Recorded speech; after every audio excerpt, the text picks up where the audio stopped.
Paz do Senhor Jesus, você que acompanha esse canal, seja muito bem-vindo. Continuando a Escola Bíblica Dominical, hoje vamos para a lição de número 2, que tem por tema o único Deus e o verdadeiro Deus. E aí, a criação ou a evolução? E temos como base o texto que está em Marcos, Evangelho de Marcos, no capítulo de número 12, no versículo 29, que diz: E Jesus respondeu-lhe: O primeiro de todos os mandamentos é: Ouve, ó Israel, o Senhor, nosso Deus e único Senhor. E aí nós vamos fazer a pergunta agora: Deus ou deuses? A evolução ou a criação? Quem está certo? Então vamos começar. Aqui na nossa introdução e no primeiro ponto, vai falar sobre um único Deus verdadeiro. Sabíamos que no mundo que a gente vive hoje, existem vários deuses. A religião cristã, ela tem como base o monoteísmo. E o que é o monoteísmo? É a adoração e a divindade de um único e um apenas Deus. Mas existem outras religiões que têm vários deuses. Existem outras religiões que existem milhares de deuses. Mas o cristianismo, ou o judaico-cristão, o monoteísmo judaico-cristão, ele adora apenas um Deus e dá referência de toda a criação, de toda a divindade apenas para um Deus. Assim como todo autor, ele manifesta a sua autoria. Dentro da Bíblia, que nós podemos estudar, nós vamos ver vários textos dando a Deus a devida honra ou a nomenclatura de Deus. Assim como a gente acabou de ler em Marcos 12:39, também Deuteronômio 6:4 diz: Ouve Israel, ó Senhor, nosso Deus e único Senhor. Também na carta de Reis, no capítulo 19:15, diz: Ezequias orou ao Senhor dizendo: Ó Senhor Deus de Israel, que está entronizado acima dos querubins, só Tu és Deus de todos os reinos da terra, Tu fizeste os céus e a terra. Então a gente vai ter vários versículos anunciando e dando divindade e dando o poderio de que Deus é o único e o verdadeiro Deus. E agora vem o confronto: criação ou evolução?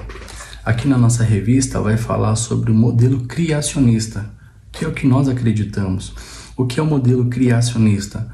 É quando a gente acredita que existe um modelador, alguém que criou, alguém que formou, alguém que construiu com propósito, e que nada é por acaso, ou que nada surgiu simplesmente do além, mas que todas as coisas têm um propósito, todas as coisas têm um motivo.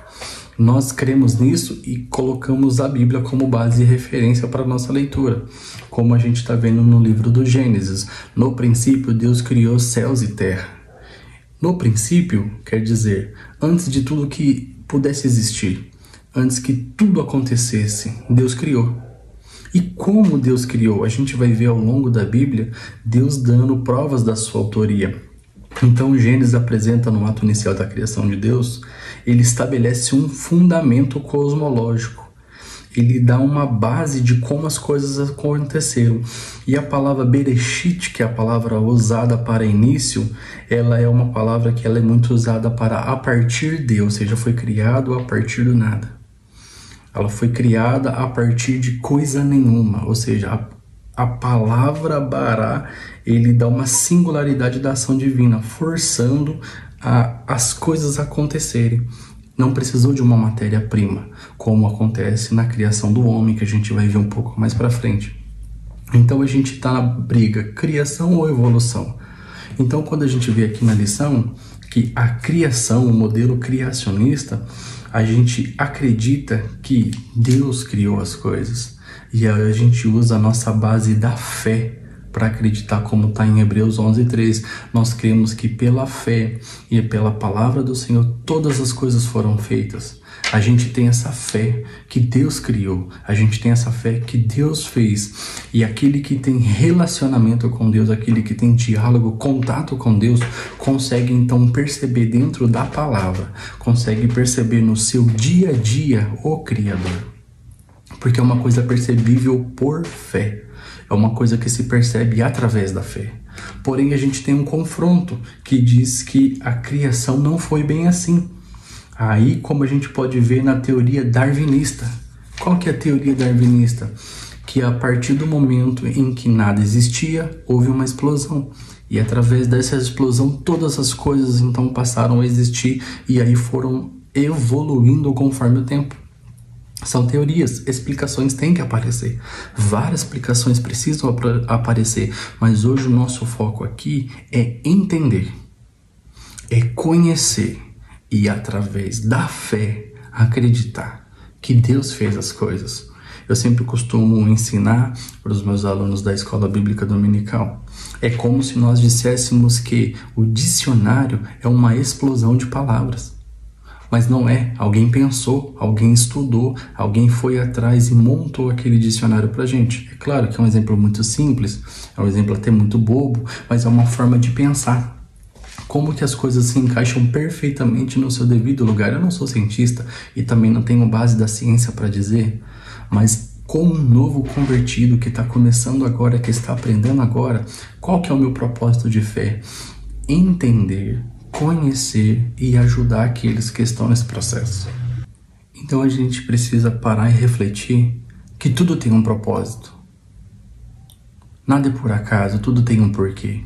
Quando a gente pega a palavra do Senhor e a gente começa a examinar as Escrituras, a gente começa a perceber que quem escreveu ela parece que tem conosco uma intimidade muito grande.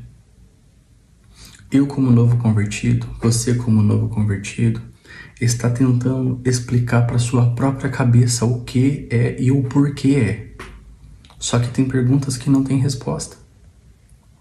Tem um livro na Bíblia chamado Livro de Jó, que fala sobre a história de um homem que passou uma situação muito difícil. E no meio dos questionamentos que Jó estava passando, Deus responde para ele: onde é que você estava quando eu criei o mundo? Se você é tão inteligente, explica isso. Você sabe quem resolveu qual seria o tamanho do mundo? E quem fez as suas medições? Em cima do que estão firmadas colunas que sustentam a terra?